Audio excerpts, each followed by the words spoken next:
Motown in America brings you 50 certified #1 hits. In the dazzling realm of show business, Motown stands as an unparalleled force. Renowned for producing glorious melodies and hooks, Motown is the birthplace of quite a few iconic music careers. If Michael Jackson ever thrilled you, if the Supremes keep you hanging on, or if you love listening to Lionel Richie all night long, you have Motown to thank. The label's remarkable artists cranked out an enormous number of hits, some of which people still jam to today. Sadly, many of Motown's residents had hard-knock lives.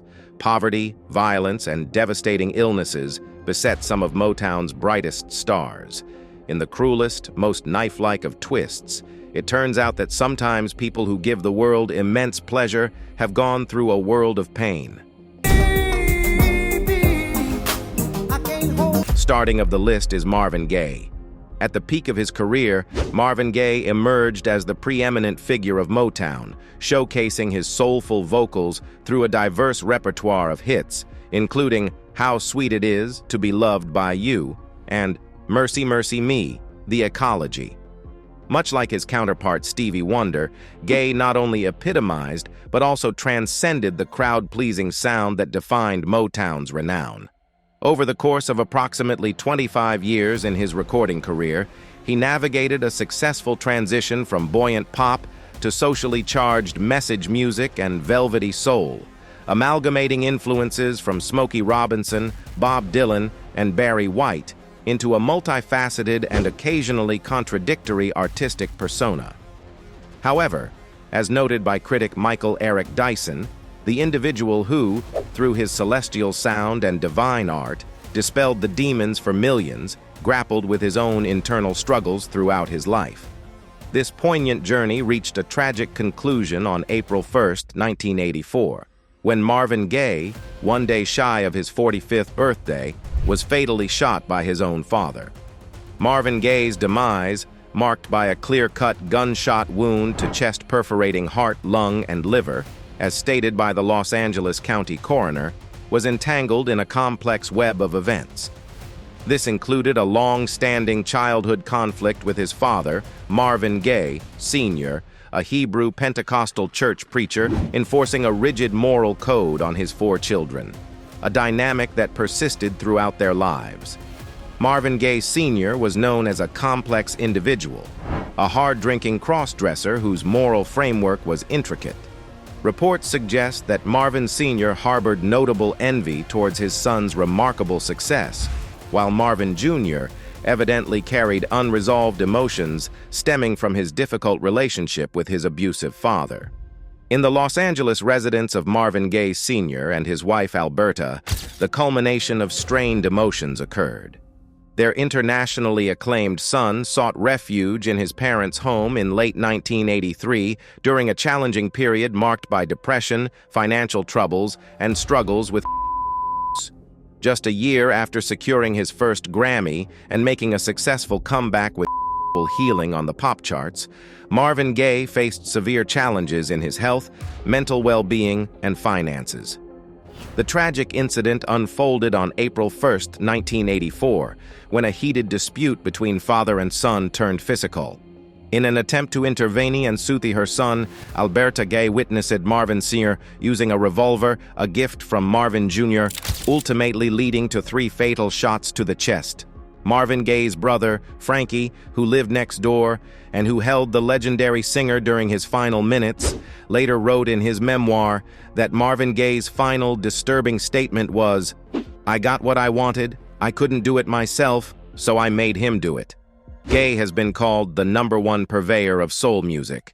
In his book, Mercy, Mercy Me, The Art, Loves, and Demons of Marvin, Gaye, Eric Dyson, described Gaye as someone who transcended the boundaries of rhythm and blues as no other performer had done before. Following his death, the New York Times described Gaye as someone who blended the soul music of the urban scene with the beat of the old-time gospel singer and became an influential force in pop music. Further in the article, Gaye was also credited with combining the soulful directness of gospel music, the sweetness of soft soul and pop, and the vocal musicianship of a jazz singer. His recordings for Motown in the 1960s and 1970s shaped that label's signature sound. His work with Motown gave him the titles Prince of Soul and Prince of Motown. Critics stated that Gaye's music signified the development of black music from raw rhythm and blues through sophisticated soul to the political awareness of the 1970s and increased concentration on personal and politics thereafter. As a Motown artist, Gaye was among the first to break from the reins of its production system, paving the way for Stevie Wonder. Gaye's late 1970s and early 1980s recordings influenced contemporary forms of R&B predating the subgenres quiet storm and neo-soul. Artists including Barry White, Stevie Wonder, Frankie Beverly, and many others admitted to being heavily influenced by Gaye's musicianship. For his Oscar-nominated role as James Thunder Ely in the film Dreamgirls, Eddie Murphy replicated Gaye's 1970s clothing style in the film. Marvin Gaye's musical contributions extend to various film soundtracks, such as Four Brothers and Captain America: The Winter Soldier, both featuring tracks from his Trouble Man soundtrack. Notably, I Heard It Through the Grapevine graced the opening credits of The Big Chill. Despite his untimely end, Marvin Gaye's enduring legacy ensures his presence in the realm of music. The Jackson Five. The Jacksons, akin to the Kennedys in politics, exemplify a musical dynasty shaped by patriarch Joseph Jackson, who steered his sons into the limelight as the renowned Jackson Five during the 1970s. Comprising Jackie, Marlon, Tito, Jermaine, and the young Michael Jackson, the family's patriarch also assumed the role of their manager. Beyond their initial fame, Michael soared to become the king of pop and a cultural icon. Yet, much like the Kennedys, the Jacksons' journey was marked by a tapestry of undisclosed truths and tragedies, weaving through their unparalleled success. In a 2018 interview with The Guardian, Jermaine Jackson reflected on his childhood, noting that his father was distant, rarely expressing affection through hugs or verbal declarations of love. Joseph Jackson, in his pursuit of molding his children into a unified musical group, restricted their leisure time, enforcing a rigorous routine of 5 hours of daily practice after school, preventing them from playing outdoors with other children. Disturbingly, according to The Guardian, Joseph was reported to use a belt or cord to discipline his children, and if they made errors during practice, he would resort to using a branch from a tree to administer punishment. Michael, the youngest and the group's star, not only endured physical abuse alongside his brothers, but also faced psychological torment. Upon discovering Michael's self-consciousness about his nose size, Joseph cruelly nicknamed him Big Nose. Michael, as per the Associated Press, experienced such fear of his father that occasional vomiting ensued upon seeing him. Janet, the youngest Jackson sibling, recounted in the article that their father insisted on being referred to as Joseph rather than Dad. Eventually, all of Joseph's children distanced themselves professionally from him upon reaching adulthood. Child stars often face challenges adapting to adulthood, grappling with the loss of fame or enduring the ongoing pressures of stardom, leading some to cope with these struggles through unhealthy and potentially perilous behavior. You seen my childhood? While the Jackson brothers eventually gained wealth and success from their music, it had a lasting effect on their lives, especially on the group's youngest member and primary vocalist, Michael. In 1995, the King of Pop released the song Childhood.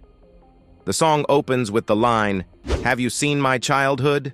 and goes into detail about Jackson's desire to be able to enjoy elementary things, free from criticism. Michael would eventually build a home in Los Olivos, California, called Neverland, named for the home of Peter Pan, the boy who stayed young forever. Jackson said, "I totally identify with Peter Pan, the lost boy from Never Neverland," biography reports. When the Jackson 5 released their first album at the end of 1969, the group immediately became one of the biggest-selling acts in the world and launched Motown back to the top of the charts. In 1971, the group joined the company of the Beatles by becoming a Saturday morning cartoon. The Jackson 5, according to Afropunk, became the first cartoon to feature an all-black musician cast and ran for 2 seasons. However, Encyclopedia.com reports that, after 1971, the group saw a steady decline from their early supernova success.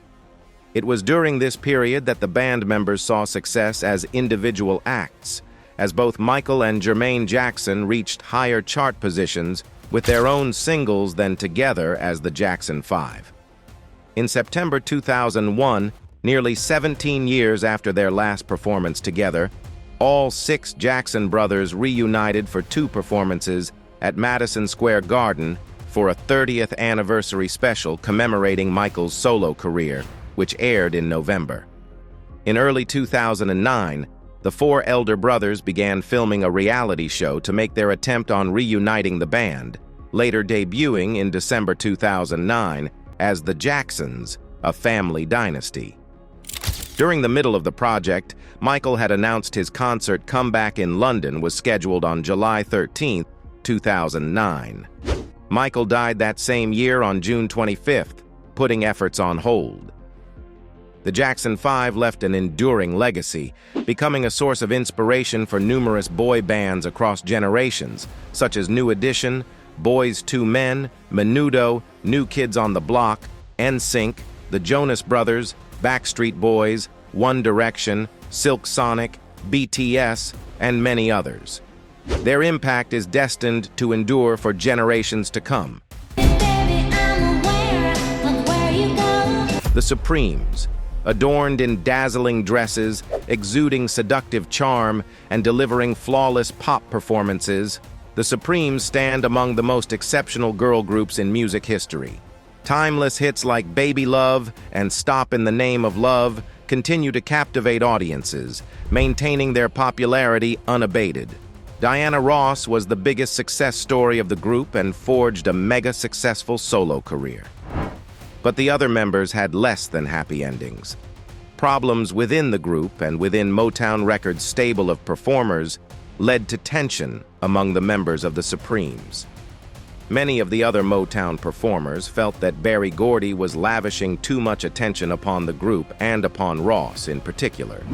In early 1967, the name of the act was officially changed briefly to The Supremes with Diana Ross, before changing again to Diana Ross and the Supremes by mid-summer. The Supremes' name change fueled already present rumors of a solo career for Ross and contributed to the professional and personal dismantling of the group. As Ross took center stage in the Supremes, Florence Ballard faced challenges such as depression and excessive drinking, leading to weight gain that affected her ability to wear stage outfits. In this tumultuous time, Ballard sought guidance from her close friend Mary Wilson, a fellow group member. Despite Wilson's outward composure to maintain group stability, she privately informed Ballard that there were intentions to remove her from the group by Ross and Gordy. By 1967, Ballard would not show up for recording dates or would arrive at shows too inebriated to perform. In April 1967, Gordy then contacted Cindy Birdsong, a member of Patti LaBelle and the Bluebells, who superficially resembled Ballard, with plans to bring her in as Ballard's replacement. Gordy did not fire Ballard outright at that time, asking Ballard instead to quit on her own. On June 29, 1967, the group returned to the Flamingo Hotel in Las Vegas as Diana Ross and the Supremes. The first 2 days of the Flamingo engagement went by smoothly.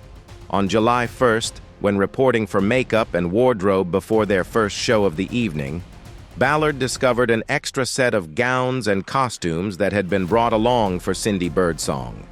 Angered, Ballard performed the first concert of the night inebriated, leading to an embarrassing on-stage incident in which her stomach was revealed when she purposely thrust it forward during a dance routine. Enraged, Gordy ordered her back to Detroit and permanently dismissed her from the group. Birdsong officially assumed her place during the second July 1st show. Ballard's release from Motown was made final on February 22, 1968, when she received a one-time payment of $139,804.94 in royalties and earnings.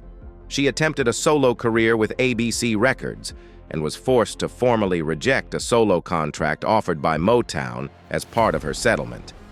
Ballard's two 1968 singles failed to chart, and her solo album was shelved. In 1971, Ballard sued Motown for $8.7 million, claiming that Gordy and Diana Ross had conspired to force her out of the group. The judge ruled in favor of Motown. Ballard eventually sank into poverty and died abruptly on February 22, 1976, from a cardiac arrest caused by a coronary thrombosis at the age of 32. Several fictional works have been published and produced that are based in part on the career of the group. The 1976 film Sparkle features the story of a Supremes-like singing trio called Sister and the Sisters from Harlem, New York. The film's score was composed by Curtis Mayfield, and the soundtrack album by Aretha Franklin was a commercial success. On December 21, 1981, the Tony Award-winning musical Dreamgirls opened at the Imperial Theater on Broadway and ran for 1,522 performances. The musical, loosely based on the history of the Supremes, follows the story of the Dreams, an all-female singing trio from Chicago who become music superstars. Several of the characters in the play are analogs of real-life Supremes, Motown counterparts, with the story focusing upon the Florence Ballard doppelganger Effie White. In 2004, Rolling Stone ranked the group at 97 on their 100 Greatest Artists of All Time list. The Supremes have left an enduring impact on subsequent black girl groups in popular music, influencing acts like the 3 Degrees, The Emotions, the Pointer Sisters, En Vogue, TLC, Destiny's Child, and Cleopatra. Their legacy is destined to endure through the annals of music history. Boy, you turn me in. Diana Ross. The journey began with the Primettes, evolving into the iconic Supremes, and eventually Diana Ross took center stage. Her remarkable career is not just a testament to her talent, but is quantified by impressive figures. Over 100 million records sold, 57 albums recorded, and a multitude of #1 hits and accolades, as noted by the Detroit Historical Society. Diana Ross encountered success at a young age, meeting Motown creator Berry Gordy while still in school. In 1960, Gordy suggested a name change for the group, shifting from Florence Ballard's Supremes, a choice Ross disliked. Over the next 7 years, Ross and Gordy's relationship evolved from acquaintances to much more, marking a significant shift just before they officially became known as Diana Ross and the Supremes. When Gordy spoke with Vanity Fair in 2008, he called working with her just like heaven, saying, "It's very clear why I fell in love with Diana, because she was my star and she came from the bottom up. She was more than just a star. She was the mother of his daughter as well." According to what Rhonda Ross told the New York Post, it was something she always sort of knew, even though it wasn't until she turned 13 that Ross told her that she wasn't actually the biological child of the man who raised her, Ross's husband, Robert Ellis Silberstein. During the pinnacle of the Supremes' success, Diana Ross expressed in her memoir, Secrets of a Sparrow, a profound appreciation for the extraordinary journey they were on. Rather than realizing their good fortune only in retrospect, Ross conveyed a continual gratitude for the privilege of shaping her life through her passion for singing. At the same time, though, she was candid about the stress that went along with a grueling schedule, sleepless nights, traveling and performing at stop after stop, on tour after tour. She wrote that it became so bad that at one point she couldn't eat. I'd put the food in my mouth, but my jaws would clamp together and I couldn't chew. It got so that I couldn't even tolerate the smell of food. I was becoming skin and bones, and eating became repulsive. She recalled breaking out in rashes before performances, at a time when they were doing as many as 6 shows a day. Under extreme pressure from Berry Gordy to keep performing, she wrote that they never knew what was going to be around the next corner, and throughout it all, she was terrified that everyone was going to realize that she wasn't actually good enough, and that everything would fall apart. In the brief span of 9 years, the Supremes experienced significant changes from their initial record deal to their eventual disbandment. A pivotal moment occurred in 1967, when Florence Ballard's battles with alcoholism led to her dismissal, prompting Cindy Birdsong to step in. 3 years later, another major transition unfolded as Diana Ross bid farewell to the group. Mary Wilson, one of the original members, shared with The Hollywood Reporter that the group faced challenges when Ballard, still coping with the aftermath of a brutal SA, departed. Wilson believes this marked the beginning of Diana Ross pursuing a solo career, ultimately impacting the group.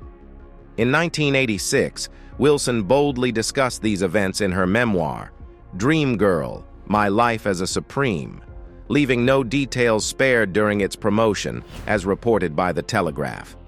She shared stories of Ross's cutthroat determination, saying at one point, "If you happened to be in her way while she was going toward the center, that was your fault." She craved attention, and in her attempts to get it, she could seem almost ruthless.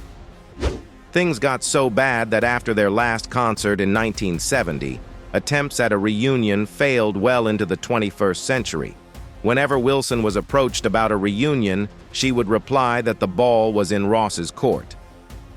Diana Ross faced challenges with addiction, notably in 2002 when, at 58 years old, she was arrested for drunk driving. During the incident, she struggled with basic tasks like walking in a straight line and standing on one leg, resulting in an extreme DUI charge. Although initially sentenced to 2 days in jail, controversy arose when it was disclosed that she served her time through flexible 6 to 8 hour shifts, prompting calls for a reconsideration of the sentence. In 2002, People magazine revealed that Diana Ross had sought help at a drug and alcohol rehabilitation center. The specifics of her treatment were not disclosed, but the official statement indicated her voluntary admission, citing the purpose as addressing personal issues. Emphasis was placed on her proactive decision to enter the facility. Diana Ross encountered challenges in her career, yet emerged victorious, leaving an enduring legacy that will endure over time. Mary Wells. Many Motown stars have tragedy winding throughout their lives on and off stage. Mary Wells, the woman who kicked off Motown's all-encompassing success as the go-to label for soul and R&B, was no exception. Born in 1943 in Detroit, her challenging upbringing included an absent father and a mother working as a domestic to support her 3 children. Wells overcame early adversity when, at the age of 3, she experienced temporary paralysis due to spinal meningitis, requiring her to learn to walk once more. From her early days singing in church as a young girl to participating in contests and clubs at the age of 10, her musical journey took a significant turn at 16, when she crossed paths with an assistant to Berry Gordy Jr. of Motown Records. This encounter led to Motown signing her, and she not only presented a song she had written for Jackie Wilson, but also recorded Bye Bye Baby herself. Teaming up with Smokey Robinson proved to be a winning collaboration, yielding a series of hits, with the pinnacle being the 1964 chart topper My Guy. Her velvety, confident delivery, complemented by Robinson's subtle pop-infused arrangement, contributed to the song's success. While her career took off, Wells dealt with significant personal challenges. As People reports, Wells married her first husband, backup singer Herman Griffin, at just 17. She divorced him 2 years later after he made her undergo 2 abortions because of her career. In 1964, encouraged by her ex-husband, Wells sued Motown, the first of its artists to do so. People quotes her, "I had made a lot of money for the company, and I had nothing to show for it." History of Rock notes that she signed a large contract from 20th Century Fox that had promised her movie roles as well as records, but neither came to be. In 1965, she signed with the label Atco and had a hit with the song Dear Lover, but never reached the heights of her success with Motown again. Rumors abounded that Gordy was angry with Wells for leaving Motown. In 1966, Mary Wells tied the knot with singer Cecil Womack, and their union brought forth 3 children, Cecil Jr., Stacy, and Harry. However, complications arose when she engaged in a relationship with Cecil's brother, Curtis, a narrative extensively covered in the book Mary Wells, The Tumultuous Life of Motown's First Superstar. Filled with remorse over the affair, Wells attempted suicide in 1977, citing the collective suffering of herself, Cecil, and Curtis as overwhelming. This tumultuous period led to her divorce from Cecil, after which she relocated to live with Curtis, with whom she had a child named Sugar. Mary started using drugs around 1978. She's quoted in Mary Wells, The Tumultuous Life of Motown's First Superstar. "I used drugs for relief, like so many other people do, but never talk about it." She reported used heroin and meth for most rest of her life, only stopping when she was pregnant with her daughter Sugar. She successfully completed a drug rehab program in 1990. That same year, reported People, the former heavy smoker learned she had cancer of the larynx, which later spread to the lungs. The deceased stilled her famed burnt honey voice, and Wells had no health insurance. Singer Martha Vandella had toured with her in 1989 and told People that eventually Wells had no voice at all and just whispered the lyrics. Jet reported that Bruce Springsteen contributed $10,000 toward her aid, prompting radio stations to publicize the cause and provide donation details. Colleagues and fans rallied, contributing over $150,000. Wells underwent a challenging treatment, including radiation therapy and a tracheotomy, described by People as painful. Unfortunately, she passed away on July 26, 1992. According to her daughter Stacy, Wells never complained. She only cried because she couldn't do what she liked to do, which was sing. Though Wells has been eligible for induction to the Rock and Roll Hall of Fame, being nominated twice in 1986 and 1987, she has yet to achieve it. Wells earned 1 Grammy Award nomination during her career. Her song My Guy was inducted into the Grammy Hall of Fame in 1999. In 2006, Wells earned her place in the Michigan Rock and Roll Legends Hall of Fame, followed by her induction into the National Rhythm and Blues Hall of Fame in 2017. Her enduring legacy continues to resonate.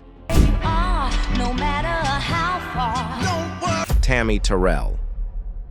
Tammy Terrell, a prominent figure in Motown's early hit factory during the 1960s, found substantial success alongside her close friend and duet partner, Marvin Gaye. Despite her undeniable talent, Tammy is somewhat overshadowed by other Motown stars like Diana Ross and Gladys Knight, a circumstance largely attributed to her tragic death at the age of 24 in 1970. Speculating on what she could have achieved with better personal circumstances and health adds a poignant layer to her legacy. Tammy Terrell was an American singer, best known as one of the leading stars for Motown Records during the 1960s and for her duets with Marvin Gaye. Her career began as a teenager, recording for Scepter Wand Records, before spending 2 years as a member of James Brown's live show. She also recorded briefly for Checker Records, before signing with Motown in 1965. Alongside Gaye, Terrell scored several big hits, including Ain't No Mountain High Enough, Ain't Nothing Like the Real Thing, and You're All I Need to Get By. In a segment of the music documentary series Unsung, it was disclosed that Terrell faced profound health challenges, both mental and physical, stemming from a traumatic incident in her teenage years when she was R-worded by 3 boys on her way home from school.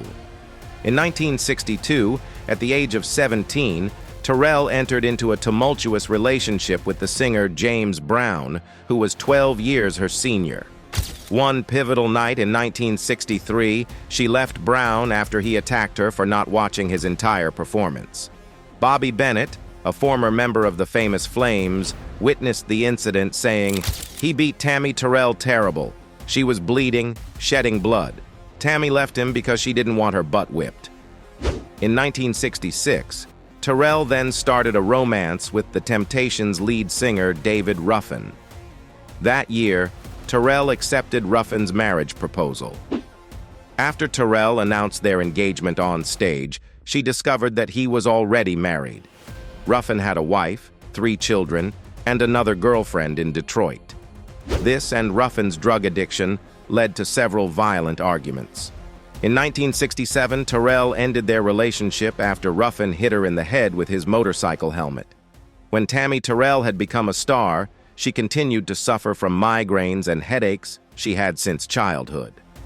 On October 14, 1967, while performing Your Precious Love with Marvin Gaye at Hampton-Sydney College, Virginia, she collapsed into Gaye's arms on stage. Doctors soon diagnosed a malignant tumor on the right side of her brain. She underwent brain surgery in early 1968. After recovering from her first surgery, she continued recording and performing live. Despite her optimism, her tumor worsened and needed more surgeries. By 1969, Terrell had retired from live performances on orders by doctors and was too ill to record new music. In 1969, Terrell made her final public appearance at the Apollo Theater, where Marvin Gaye was performing. When Gaye spotted Terrell, he rushed to her side and the duo began singing, "You're All I Need to Get By," and they were given a standing ovation. Due to complications of her brain cancer, by early 1970, Terrell was confined to a wheelchair. By this point, she suffered from blindness, hair loss, and weighed only 93 pounds, 42 kilos. After her 8th and final operation on January 21, 1970, Terrell went into a coma. She died on March 16th, a month before her 25th birthday. Her funeral was held at the Janes Methodist Church in Philadelphia. At the funeral, Gaye delivered a final eulogy while "You're All I Need to Get By" was playing.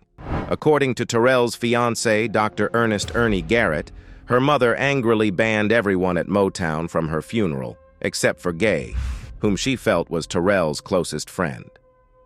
Marvin Gaye's struggle to overcome Tammy Terrell's untimely death is a recurring theme in numerous biographies. The profound impact of Terrell's passing led Gaye into a period of depression and substance abuse.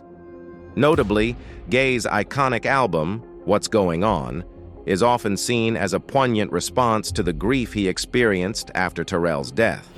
Despite Terrell's unfortunate early demise, her influence endures in the music scene, leaving behind a lasting legacy.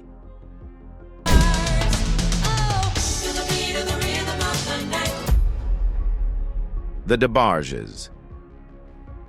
If you came of age in the 1980s, you might recall the musically talented DeBarges siblings lingering in the recesses of your memory.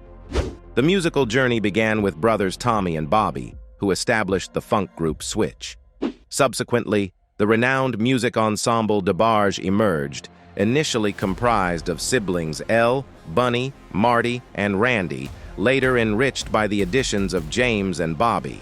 In short, it was a big family. Their biggest success was the 1985 DeBarges hit Rhythm of the Night, which featured in the film The Last Dragon. However, their personal lives have been defined by discord. Between their struggles with addiction, the crimes they suffered and committed, and the soap opera-like drama they created, the DeBarges were like a reality TV version of Requiem for a Dream, only more depressing. It's easy to spot similarities between the DeBarges and the Jacksons.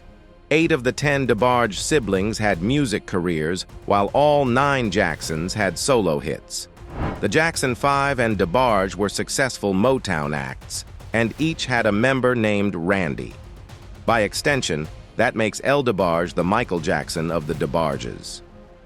As the Michael of the group, L received special treatment from Motown architect Berry Gordy, who saw L as a budding solo artist. L officially started dancing to his own drum beat after DeBarges released Rhythm of the Night, but he stumbled out of the gate. Previously hailed as the creative soul of DeBarges, he did zero writing or producing for his first solo album, plainly titled DeBarges. He blamed his lack of involvement on a failed romance, but it wasn't his only source of sadness. L felt lonely without his siblings. In a 1985 interview with the LA Times, DeBarges made a weirdly unsettling admission. "There are these personalities in me, so many of them." As if that wasn't ominous enough, the singer also confessed to fighting some of his multiple personalities before adding, "I don't enjoy some of them, and I know other people don't enjoy them either." In 1986, L pleaded no contest to causing a misdemeanor disturbance after a Michigan woman accused him of attacking her. As reported by Jet, the 25-year-old singer had allegedly pulled her hair, dragged her to the floor, and hit her when she refused his advances at a hotel. L copped a plea and received a $200 fine plus 200 hours of community service. 1980s PSAs told kids to just say no to drugs, but that was much easier said than done for the DeBarges family. Peer pressure played a big part for Bunny DeBarges, who dabbled in before transitioning to pills. In 2007, she explained to Vibe, "If you weren't doing drugs, you weren't in." When the DeBarges weren't doing drugs, they were doing time for drugs. In 1988, Chico and Bobby were convicted on drug charges and sentenced to 6 years apiece. In 2012, CBS reported that Mark, James, and L were all arrested for unrelated cases of drug possession. By the time of its disbanding, the group DeBarges had released 9 top 40 R&B singles, 5 top 40 pop singles, 2 pop top 10 hits, 5 top 10 R&B singles, 2 number 1 R&B singles, 1 number 1 single on the dance chart, and 3 number 1 hits on the adult contemporary chart. Despite enduring heartbreaking tragedies, such as Bobby DeBarges' battle with addiction leading to his death from AIDS, Tommy DeBarges' struggles with drug addiction and subsequent health issues, including kidney dialysis until his passing in 2021, and Randy and Mark DeBarges facing incurable diseases, their enduring impact on the music scene remains indelible. The indelible imprint of Motown's recording artists on the music industry is undeniable, though it's disheartening that a number of them experienced tragic conclusions. This serves as a stark reminder of the shadows that can lurk within the music industry. However, even amid the somber notes, the enduring legacies of these artists will persist, casting a lasting glow on the musical landscape. Feel free to share your favorite songs and cherished memories from these remarkable artists in the comment section below. Until next time, bye.